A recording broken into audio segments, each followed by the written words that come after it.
कन्हैया कुमार जी जहां तहां बोल करके भाषण बोलते हैं कि किसानों का हमने तकलीफ देखा, किसानों को। अरे आज आपने तकलीफ देखा, 46 साल पहले से क्या हो रहा था? 40 साल पहले आप कहाँ थे? किसान किस किस बात से परेशान है?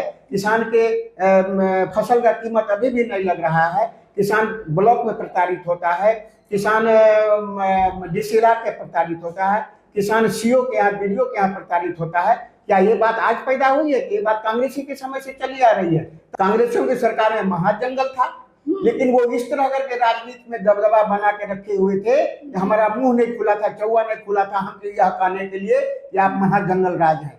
मुट्ठी भर लोगों ने राज किया और मुट्ठी भर नेताओं ने देश को लूटने का काम किया और सीधा सीधा देश लूटने।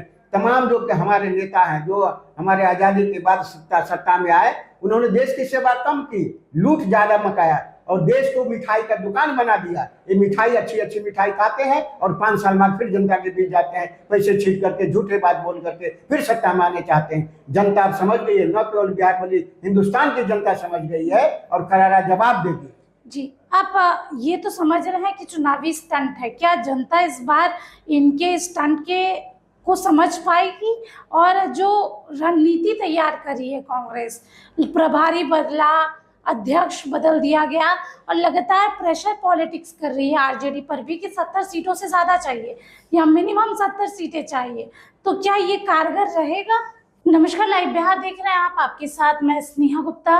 आज राहुल गांधी पटना आए हैं और इस बार आपको बता दें कि बिहार विधानसभा चुनाव को लेकर कांग्रेस लगातार तैयारियों में जुटी है। जहां एक तरफ कन्हैया कुमार जो है लगातार पदयात्रा कर रहे हैं, तो दूसरी तरफ आज पटना में कार्यक्रम था सदाकत आश्रम में और एक नई स्ट्रैटेजी बनाई जा रही है। और हमारे साथ इसी मुद्दे पे खास बातचीत करने के लिए जयलाल कुशवाहा जी हैं, अपना किसान पार्टी के राष्ट्रीय अध्यक्ष हैं, सिरेन से जुड़ेंगे और बात करेंगे। सबसे पहले बिहार में विधानसभा चुनाव है, उसके पहले राहुल गांधी का आना और इतने मजबूती के साथ कांग्रेस को एकजुट कर रहे हैं, इंटैक्ट कर रहे हैं, कैसे देख रहे हैं जयलाल कुशवाहा इसको? जी बहुत अच्छा। राहुल जी आज के नेता तो नहीं है जी, इनकी सरकार भी केंद्र में भी और राज्य में भी रहा है। आपको हमको सब 46 साल से ज्यादा निछक्का राज इन लोगों ने किया है, कांग्रेसियों ने किया है। तो आज जिस सवाल को लेकर के वो रोड पर आए हैं, किसानों के सवाल उठाते हैं, पलायन का सवाल उठाते हैं, इनको पता होना चाहिए आज 30 साल पहले से पलायन का काम है। जबकि आपकी सरकार थी तब आप क्या कर रहे थे? पलायन के लिए आपने क्यों नहीं रोकने का आपने उपाय किया? स्वरोजगार क्यों नहीं दिया? नौकरी क्यों नहीं दिया? आज आप इसको आप चुनावी स्टंट बना करके घूमने का काम करते हैं। जनता सारी बातों को समझती है, जनता जानती है कि आप किस आत्मा से काम कर रहे हैं। आपका आत्मा तो साफ है नहीं, आपका आत्मा केवल सत्ता पर काबिज करने का है, जनता की सेवा करने का नहीं है। आप कन्हैया कुमार जी जहां तहां बोल करके भाषण बोलते हैं कि किसानों का हमने तकलीफ देखा, किसानों को। अरे आज आपने तकलीफ देखा, 46 साल पहले से क्या हो रहा था? 40 साल पहले आप कहाँ थे? और उस 40 साल पहले यदि आप नहीं थे, क्योंकि आपका उम्र कम है, अभी आप तुरंत ही तैयारी किए हैं राजनीति करने का, लेकिन आप अपने पूर्वजों से पूछिए क्या किया इन कांग्रेसियों ने जी। और आज वो नई बात कह करके जो छलावा देना चाहते हैं, ये सब जनता समझते, इससे कुछ होने जाने वाला नहीं है। मतलब आप सीधे तौर पे कह रहे हैं कि चुनावी स्टंट है? निश्चित ये चुनावी स्टंट है। ये कोई मुद्दा नहीं है उनका, क्योंकि उनके पास तो आत्मा साफ है नहीं, उनके पास मुद्दा है नहीं।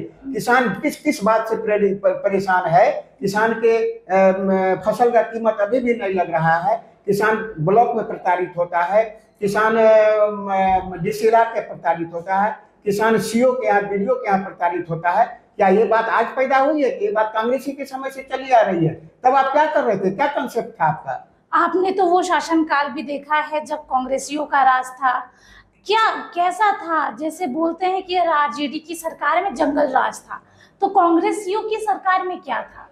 कांग्रेसियों की सरकार में महाजंगल था, लेकिन वो इस तरह करके राजनीति में दबदबा बना के रखे हुए थे कि हमारा मुंह नहीं खुला था, चौवा नहीं खुला था हम यह कहने के लिए कि आप महाजंगल राज हैं। लेकिन जब हमारे पास ज्ञान आया, आपके पैरेलल में आपसे बेटर काम करने वाला आया, तो सीधे सीधे समझ में आया कि आपने तो जंगल राज चलाया। मुट्ठी भर लोगों ने राज किया और मुट्ठी भर नेताओं ने देश को लूटने का काम किया और सीधा सीधा देश लूटने। तमाम जो हमारे नेता हैं, जो हमारे आजादी के बाद सत्ता में आए, उन्होंने देश की सेवा कम की, लूट ज्यादा मचाया। और देश को मिठाई का दुकान बना दिया। ये मिठाई अच्छी अच्छी मिठाई खाते हैं और 5 साल बाद फिर जनता के बीच जाते हैं, पैसे छीन करके, झूठे बात बोल करके फिर सत्ता में आने चाहते हैं। जनता अब समझ गई है, न केवल बिहार बल्कि हिंदुस्तान की जनता समझ गई है और करारा जवाब देगी। जी, आप ये तो समझ रहे हैं कि चुनावी स्टंट है, क्या जनता इस बार इनके स्टंट के को समझ पाएगी? और जो रणनीति तैयार करी है कांग्रेस, प्रभारी बदला, अध्यक्ष बदल दिया गया और लगातार प्रेशर पॉलिटिक्स कर रही है आरजेडी पर भी कि 70 सीटों से ज़्यादा चाहिए या मिनिमम 70 सीटें चाहिए, तो क्या ये कारगर रहेगा? कभी कारगर नहीं होगा मैडम। आप इस बात को जान लीजिए कि जब जिनको बनाना, जिनका सर्वाधिक आबादी है जी, जो ज्यादा तकलीफ का जीवन जी रहे हैं, प्रतिनिधित्व करने का उनको जरूरत है या जो समृद्ध लोग हैं उनको करने का जरूरत है? ये इनका आत्मा साफ है नहीं। वो 10 दिन में, 1 महीना में, साल में 13 बार प्रभारी बदलते हैं। क्या मतलब हो गया प्रभारी बदलने का? अब प्रभारी बनाते हो क्या सोच के बनाते हो, फिर बदलते हो क्या सोच के बनाते हो? आत्मा साफ नहीं है। जिसके लिए काम करना चाहिए उसके काम करने की इच्छा नहीं है, इसलिए ये ऐसा करते हैं। ये सामंती सोच का पार्टी है, सामंती व्यवस्था काम करके ये सत्ता में पुनः आना चाहते हैं, लेकिन अब वो सब होने वाला नहीं है। अच्छा, आपको अगर ऑफर मिलता है कांग्रेस से या फिर आप गठबंधन का हिस्सा बनना चाहते हैं, क्योंकि प्रेशर पॉलिटिक्स तो चल ही रही है और कांग्रेस ने सीधे तौर पे ये भी कह दिया है कि हमें अगर सम्मानजनक सीटें नहीं मिलेगी तो हम अकेले चुनाव लड़ेंगे, तो क्या आप उनके साथ मिलकर चुनाव लड़ सकते हैं? वो गठबंधन उनके साथ में है। महागठबंधन में राहुल जी हैं, कांग्रेस पार्टी है, राजद है और अन्य पार्टियां हैं। वो उनका मामला है कि गठबंधन में वो कितना सीट ले नहीं ले, लेकिन मेरा मानना है सीधा कि गठबंधन तब जब हमारा शकल, हमारा तीजो त्योहार, हमारा व्यवहार, हमारा जो तकलीफ है उस पर यदि आप राजी नहीं होते हैं तो कैसा गठबंधन? इसलिए हमारे साथ यदि गठबंधन करने की बात होगी तो सबसे पहले मेरा जो सवाल है कि भारत में भारतीय राष्ट्रीय कृषि नीति बननी चाहिए, भारतीय राष्ट्रीय जल प्रबंधन की नीति बननी चाहिए और आम और तमाम लोगों के लिए फसल बीमा योजना बनना चाहिए। आप देखिए अभी क्या होता है कि पछुआ का समय है, धूप का समय है और कहीं कहीं ऐसा समस्तीपुर में ऐसी घटना हुई है कि करंट से गेहूं के फसल में आग लग गया और कई हेक्टेयर, 10,000 हेक्टेयर की फसल जल गई। क्या कर रहे थे? क्यों नहीं कानून बनाया एक अब तक देश में कि भाई इस तरह की यदि आपदा आएगी तो सरकार उसको भरपाई करेगी? कैसे करेगी? कोई भरपाई नहीं करता।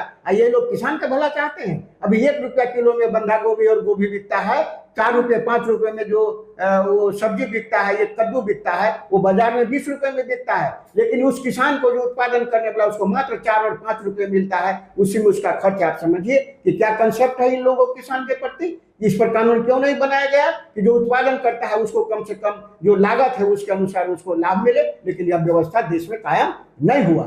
तो आप सीधे तौर पे किसानों के मुद्दे को प्रमुखता से देखते हैं और जो किसान के लिए करेगा अपना किसान पार्टी उसके साथ रहेगी। बहुत अच्छा आपने स्पष्ट कहा कि किसानों के तकलीफ का, और किसान की तकलीफ क्यों? ये 70% आबादी हमारी जो है वो किसान की है। उसके तकलीफ पर यदि कोई हमारे साथ समझौता करेगा तो हम सहर्ष से तैयार हैं उसके साथ समझौता करने के लिए, चुनाव लड़ने के लिए। अच्छा, आप एक बात बता रहे थे कुछ देर पहले हमसे बातचीत जब हो रही थी, गया का एक मुद्दा जहाँ पर बुद्ध मंदिर को जिस तरीके से कैप्चर किया जा रहा है, उस पर क्या आप पूरा मामला आखिरकार वो क्या है? जैसे पूर्णतया तो हमको अच्छी जानकारी नहीं है, लेकिन इतनी जानकारी है कि बौद्ध गया मंदिर जो पुरातन है, बहुत पहले से है। और सच कहिए तो ये जो धम्म है, ये धम्म का प्रचार और धम्म का शुरुआत कहाँ से हुआ? वो भगवान बुद्ध ने किया, बौद्ध धर्म ने किया, और उसके बाद इसमें विकृतियां आती हुई, धम्म के जगह पर धर्म चलाया।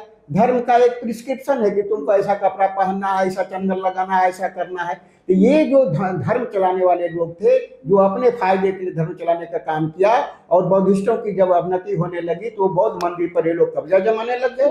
और कब्जा इस तरह व्यवहारिक रूप से जना लिया कि 8 आना तुम रहो, 8 आना हम रहे। ये क्या मतलब है? कोई दुर्गा जी के मंदिर में, राम मंदिर में बौद्धिस्ट जा करके तो नहीं कहते कि हमको भी जगह दो। आप इसका विरोध कर रहे हैं? हम इसका विरोध कर रहे हैं। निश्चित तौर से सरकार को कानून बनाना चाहिए, राज्य सरकार को कानून बनाना चाहिए। जो माननीय मुख्यमंत्री जी हैं उनका गृह इलाका है, उनको इस पर गहराई से सोचना चाहिए उनके पूर्वज भी इस बात को देखे हैं, जाने समझे हैं। और केंद्र की जो सरकार है उसको भी समझना चाहिए कि जो जहाँ सनातन धर्म की सवाल होता है वो सनातन सच माने में कहिए सनातन तो वो बौद्धिक सनातन होता है, ये नकली सनातन है जो मंदिर बना करके कहते हैं कि हम सनातनी है, ये नकली लोग है। ये नकली लोग असली लोगों के संस्थान में जाकर के जगह बनाते हैं, इसका हम पुरजोर विरोध करते हैं। इसके लिए सरकार से हम आग्रह करते हैं कि वो कानून बनावे कि वो भी स्वतंत्र रूप से बौद्ध धर्म का संचालन करे, और फिर जो सनातन धर्म जो अपने नकली धर्म चला रहे हैं उसका भी करे, हमें उससे कोई विरोध नहीं है। धर्म वही अच्छा कहलाता है जो सबों को एक साथ प्यार करे, जो सबों के साथ प्यार नहीं करेगा वो कैसा धर्म होता है? मैं नहीं समझता वो सनातन धर्म कोई धर्म है। चलिए देखिए, सीधे तौर पे विरोध कर रहे हैं। और आपको बता दें कि ये साल बिहार के लिए चुनावी साल है और इसके आगाज भी काफी तगड़ा हुआ है। पहलवान मैदान में उतर चुके हैं, जहां राहुल गांधी लगातार बिहार दौरे पर हैं और अपना किसान पार्टी के प्रमुख ने सीधे तौर पे कह दिया है कि जो किसान की बात करेगा, जो किसान के मुद्दे को उठाएगा, हम उसके साथ ही रहेंगे, नहीं तो हम अकेले ही चुनाव लड़ेंगे। आप बने रहिए हमारे साथ, तब तक के लिए बहुत बहुत शुक्रिया।